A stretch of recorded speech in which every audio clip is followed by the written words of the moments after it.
자, 제가 어제는 조갑재 대표의 글을 한 편 소개해드렸죠. 어제 제가 이 글을 소개해드렸습니다. 윤석열의 직무정지 길은 하야 탄핵 중 하나뿐이다. 질서 있는 조기 퇴진은 불가능하다. 그러니까 헌법적으로 법률적으로 이 방법 외에 없다는 그런 이야기입니다. 방법이 없는 걸 자꾸 방법을 찾으려고 하니까 꼼수가 되는 거죠. 그래서 저도 어제 이런 제목으로 영상을 하나 올렸습니다. 탄핵을 막은 것은 절대로 이긴 게 아니다. 국힘당은 길이 아닌 곳을 왜 자꾸 가려고 하나. 이는 보수의 공매를 가져올 것이다. 이럴 때일수록 꼼수가 아닌 정도를 걸어야 한다. 왜냐? 법률적으로 대통령의 직무정지를 시킬 수 있는 유일한 방법은 하야, 탄핵, 그 다음에 유고인데 이 유고 안에는 하야가 포함이 되고 뭐 사망이나 직무불능 상태, 그러니까 이 상태로 곧 수감이 될지 모르는데 그렇게 되면 국힘당이 좋을 게 하나도 없습니다. 가뜩이나 지금 여론이 좋지 않고 여기 정규재 대표가 어제 또 이야기했듯이 지금 대통령은 피의자입니다. 피의자는 조사 외에는 다른 방법이 있을 수 없잖아요. 법률적으로 피의자가 다른 행위를 할 수 있나요? 조사받는 거 외에. 자, 이번 사건을 본인의 희망사항이 이러니까 이렇게 돼야 된다. 이렇게 현실은 흘러가지 않습니다. 제가 영상 올릴 때마다 계속 구독자가 빠지고 부정적인 댓글이 달리는데 그냥 이렇게 됐으면 좋겠다 하는 희망사항에다가 어떤 현실을 우겨 넣는 거지 실제 그게 벌어지고 있는 현실이나 이 사태의 본질이 아니거든요. 읽어보면은 제가 아무리 객관적인 설명을 해도 그걸 듣지가 않아요. 계속 자기 합리화를 시킵니다. 그렇게 해서 보수가 이미 완전히 절단난 사건이 바로 예전에 황교안이 유승민하고 손을 잡았을 때 제가 황교안이가 보수를 완전히 시궁창으로 끌고 들어간다. 다들 듣기 싫어하는 이야기였지만 결국 제 말이 맞았잖아요. 4.15 총선에 참패를 하면서 사실상 그때부터 이제 보수의 기반이 완전히 무너진 거죠. 그때만 해도 이 안철수라는 정치인이 보수의 대표 주자가 된다고 감히 우리 보수 진영에서 누가 0.0001%라도 생각한 사람이 있습니까? 당시에 안철수 의원이 대통령을 여러 번 나오면서도 늘 진보 쪽 손을 들어줬고 문재인 대통령 만드는데 일조를 했고 뭐 요즘 시대에 간첩이 어디 있느냐. 완벽한 좌파 진영이었잖아요. 근데 지금 보세요. 지금 안철수 의원이 가장 보수적인 인사로 보일 정도로 지금 보수가 사실은 폭망을 한 거죠. 이 한국 정통 보수는 설 자리가 없을 것이다. 제가 그 당시 이미 4.15 총선 당시에 그 이야기를 했습니다. 황교안이가 유승민하고 합치는 순간 보수는 공멸에 빠지고 보수는 설 자리가 없을 것이고 어느 순간 우리는 안철수 정도의 스탠스만 지켜도 그 정도 스탠스가 우리는 보수라고 이야기를 할 것이다. 그런 예언을 했는데 제가 정확하게 맞췄죠. 그리고 대선 전에 그러니까 2021년에 제가 또 중점적으로 윤석열이 등장할 무렵에 보수 내에서 인사를 찾아야 된다. 이거는 정도가 아니다. 이거는 뭐 기존의 황교안처럼 자기 대권 욕심에 탄핵 세력과 손잡고 보수를 절단낸 그거는 비교도 되지 않을 정도의 이거는 보수의 타락이다. 보수의 타락이고 보수의 공멸을 말할 것도 없고 보수가 다시는 이 땅에서 재기가 불가능해진다. 왜냐? 보수를 망가뜨린 사람을 어떻게 보수의 대표 주자로 내세워놓고 보수를 살려달라고 하느냐. 망가뜨린 것도 그냥 망가뜨린 게 아니고 박근혜 대통령을 탄핵시키고 보수 인사 수천 명을 수사해서 200명을 감옥에 보내고 그런 사람을 우리가 아무리 급해도 문재인의 사냥개가 돼서 보수를 근본부터 유린한 그런 사람을 데려와서 보수 세력으로 내세우겠다는 보수의 대표 주자로 내세우겠다는 그런 패배주의에 빠지면 안 되고 그 당시 또 대안이 많이 있었어요. 대안이 왜 없었습니까? 자꾸 대안이 없다. 그럼 이재명 대란 말이냐 그런데 어느 정치인 호불호를 떠나서 보수 내에서 홍준표가 윤석열보다 대중적으로 지지도가 더 많이 나왔는데 어떻게 홍준표가 이재명하고 붙었을 때 어떻게 진다고 생각을 하십니까? 윤석열이 겨우 0.7%인가 앞서서 대통령이 됐잖아요.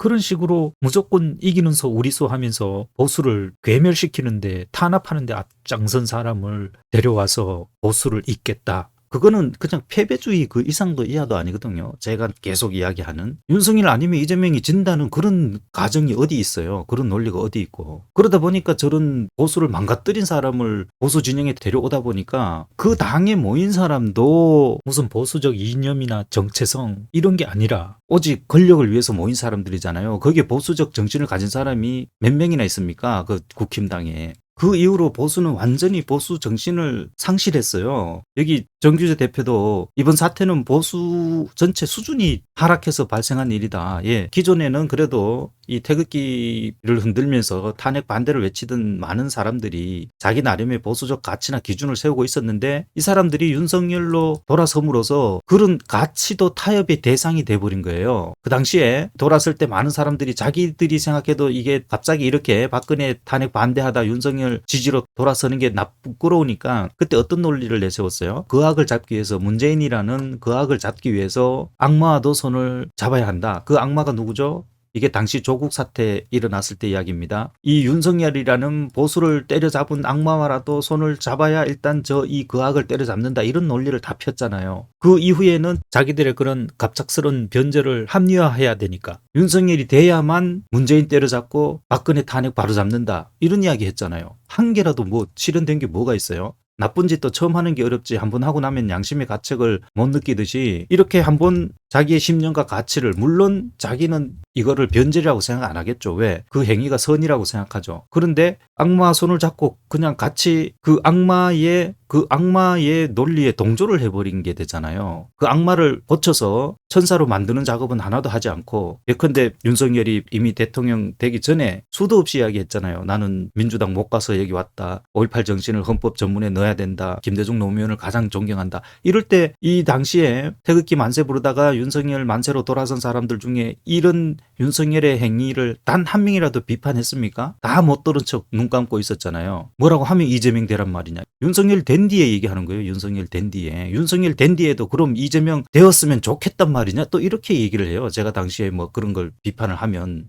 아니 저 사람이 대통령이 됐으니까 이제는 보수적 가치관을 가지고 보수 정신을 계승해주고 또 문재인 수사도 하고 그런 거 하라고 푸시를 하는데 압력을 하는데 그런 비판도 못하게 하는 거예요. 그럼 너는 이재명 되었으면 좋겠단 말이냐. 그런 논리가 어디 있어요. 그냥 맹목적인 무비판적인 윤석열 할렐루야가 돼버렸어요. 박근혜 탄핵 반대 외치던 그 사람들이 그리고 대형 유튜브들이 맹목적인 윤석열 추종자가 된 거예요. 윤석열 대통령이 된 뒤에는 그런 비판을 해야 되잖아요. 이 사람을 최소한 제대로 된 보수적 시각을 갖게 계속 푸시를 하고 해야 되는데 그걸 안 하니까 오늘날 이런 사단이 난 거잖아요. 평소에 아무것도 안 해놓다가 문재인의 그런 반역적 행위에 대해서 단 하나의 수사도 하지 않고 있다가 문재인이가 얼마나 많은 반역적 사건을 저질렀어요.